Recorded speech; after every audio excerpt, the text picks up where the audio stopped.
L'équipe de fouilles a vu un tuyau s'enfoncer au milieu d'une forêt dense.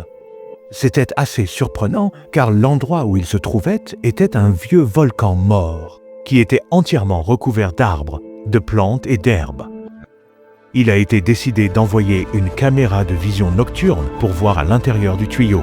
Lorsque la caméra est entrée à l'intérieur, après être descendue d'une trentaine de mètres, une vue d'un très grand tunnel a été capturée. C'était en mars 2018 et l'équipe de fouilles était sur le point de voir quelque chose d'unique à 30 mètres sous terre, près de la ville de Luban dans le sud de la Pologne. Une fois de plus, l'excitation était évidente dans les vidéos du dépliage du fichier. Lorsque la caméra a été tournée à l'intérieur de ce tunnel, ils y ont vu une piste de manière surprenante. Ils étaient toujours dans un dilemme. À quoi sert la piste ici? Puis un wagonnet de mine qui se trouvait au loin attira leur attention.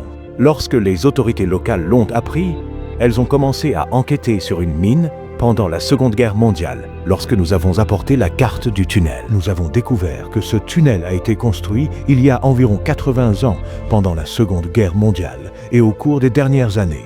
Les autorités locales étaient à la recherche de ce tunnel. L'entrée de ce tunnel a été fermée par la pose de lourdes pierres, après quoi des années de terre et d'herbe ont effacé les marques de son entrée.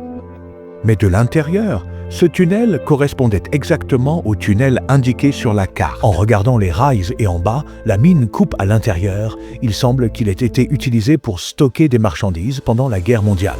La plupart des objets en fer présents dans le tunnel avaient rouillé. Des outils tels que des pelles, des foraises et des bêches ont été trouvés ici dans le même état qu'ils étaient conservés. Les soldats de l'armée norvégienne il y a 80 ans, pendant la guerre mondiale, des pays comme l'Amérique et la Grande-Bretagne étaient en concurrence avec des pays comme l'Allemagne nazie et le Japon. Pendant ce temps, l'armée d'Hitler a forcé des milliers de personnes à entrer dans la clandestinité. Les bunkers ont d'abord été construits par Hitler, mais plus tard, les forces alliées ont également commencé à utiliser des tunnels souterrains et des bunkers. Pendant la Première Guerre mondiale, les bunkers avaient beaucoup d'importance stratégique et leur but était à la fois la défense et l'attaque.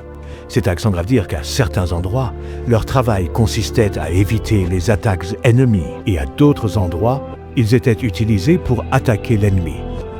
Ces bunkers, protégés des frappes aériennes et des obus d'artillerie ennemis, fournissaient une base sûre aux soldats. Les bunkers défensifs ont été conçus sur la ligne de front de manière à pouvoir arrêter les attaques ennemies, comme le mur de l'Atlantique en Allemagne, ce qui était une barrière solide contre les attaques des forces alliées. De plus, certains bunkers étaient utilisés pour la planification, à partir desquels les commandants géraient secrètement leurs opérations. Pendant la Seconde Guerre mondiale, il y a eu tellement de bunkers souterrains et de salles de guerre qu'il n'est plus possible de les compter aujourd'hui, parce que des milliers d'entre eux sont encore enfouis quelque part sous terre. On dit que pendant la Seconde Guerre mondiale, les puissances alliées et les puissances de l'Axe ont dépensé tellement pour des bunkers souterrains qu'il y avait une pénurie de fer et de ciment dans le monde entier. Selon une estimation, le coût de construction de tous ces bunkers était d'environ 500 milliards de dollars contre 1 billion de dollars aujourd'hui. Comprenez que la guerre de 20 ans de l'Amérique en Afghanistan a coûté 0 million de dollars par jour. La construction de bunkers coûtait 460 millions de dollars par jour. Il s'agit du coût qui n'a été engagé que pour la construction. Il est même difficile d'estimer le coût de la main-d'œuvre, de la logistique et des munitions pendant la Première Guerre mondiale.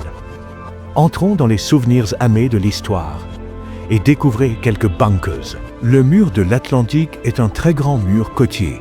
C'était un système de défense construit par la Norvège pendant la Première Guerre mondiale.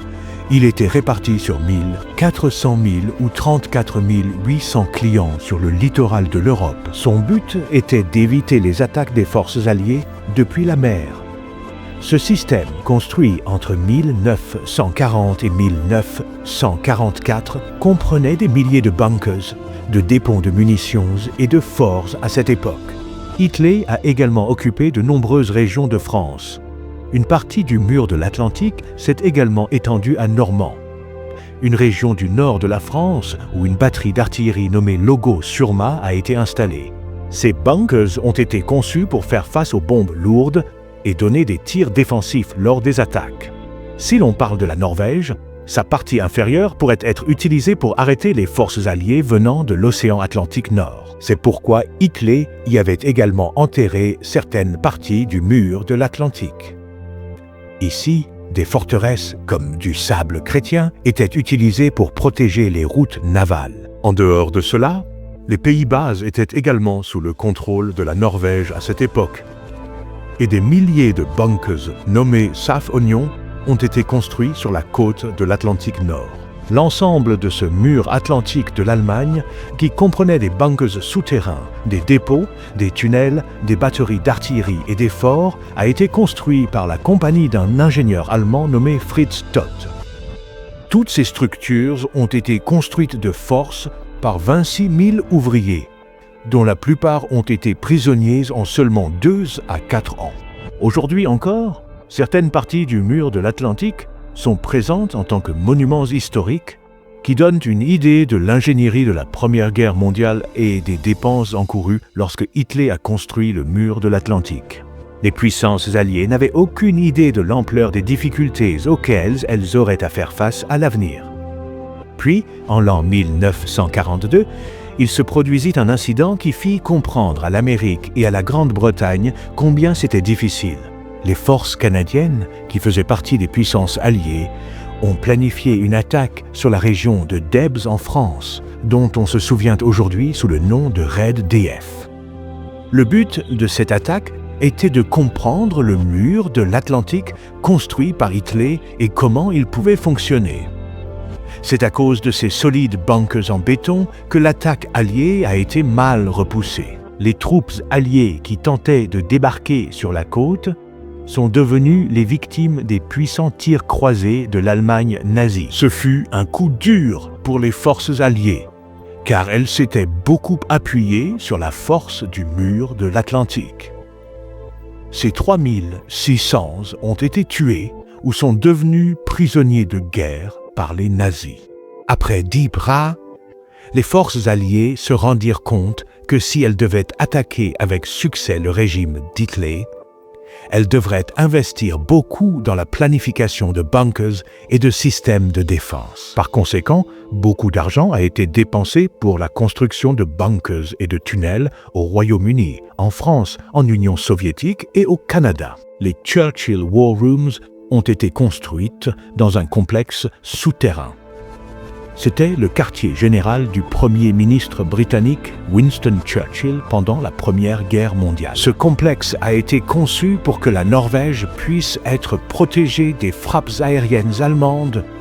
De nouveaux bunkers souterrains et des tunnels ont été construits sur la ligne Maginot en France. La France était convaincue que ce système les protégerait. Mais pendant la Seconde Guerre mondiale, l'Allemagne a capturé la France par l'intermédiaire de la Belgique en utilisant le Maginot-là. De l'autre côté du monde, le Japon, qui soutenait Hitler pendant la Seconde Guerre mondiale, a également creusé des centaines de bunkers souterrains.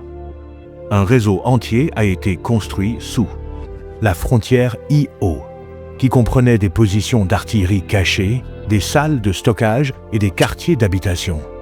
Ces tunnels ont été utilisés pour des attaques surprises lors de l'attaque des forces alliées. Les bunkers et les tunnels danois étaient à plus grande échelle et étaient plus compliqués, où des milliers de soldats japonais seraient en position de défense et de résistance. Ce système défensif a été utilisé pour dissuader les invasions alliées et tuer autant de personnes que possible.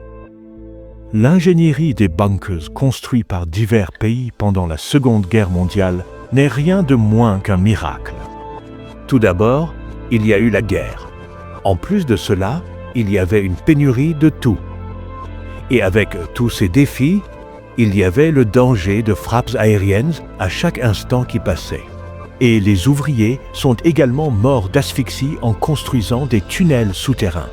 Mais malgré tous ces défis, des milliers de bunkers ont non seulement été construits, mais beaucoup d'entre eux sont toujours cachés sous le sol dans le même état.